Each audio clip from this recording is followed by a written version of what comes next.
Welcome back, everyone. A group of Texas lawmakers are holding up the passage of a new voter registration bill in their state. More than 50 Democrats left their home state Monday to get help from federal lawmakers in D.C.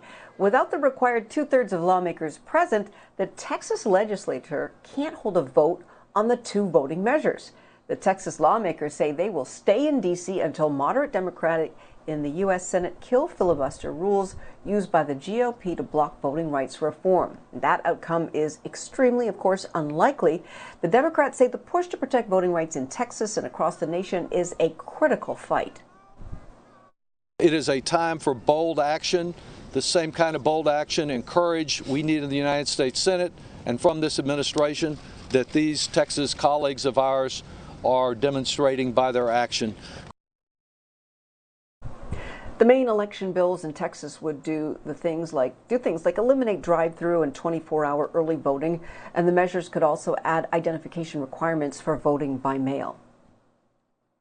And joining us now to discuss the fight for voters' rights is BNC's chief legal correspondent, Dr. Laverne McGee. Always good to see you, Dr. McNeal. Is the Texas Democrats' strategy to boycott the legislative session to prevent a voter restriction law from being passed, is that the best approach and legal, obviously?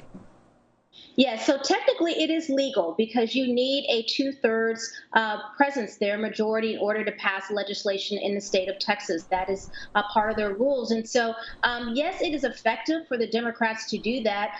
But if you look at the history with these types of attempts to block legislation, specifically in the state of Texas, Laverne, typically they may not be passed today, but they're passed later on down the road. And so it's really more of a stalling the inevitable. I do think that it's effective only because it's their only option right now, based on what the law has in it in terms of trying to stop voter suppression. Now, in the aftermath of the recent Supreme Court decision on voting rights, are there any protections left for acts of voter discrimination?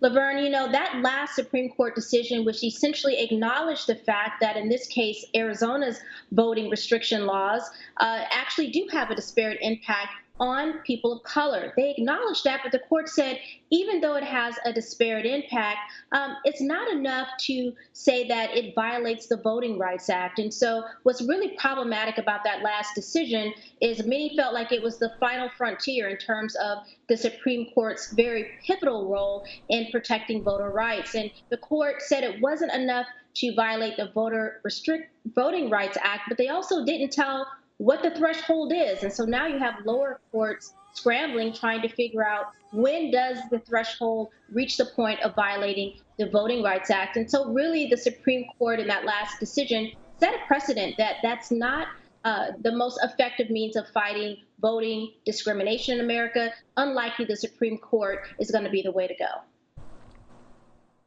So, Laura, I want to get your thoughts on what President Biden said earlier today in his statement about voting laws and so forth. He actually said something, I wish I had the exact quote, but he said something to the effect that this affects all people and it affects all voters, and it's really a problem of people who are not voting for the Republican Party.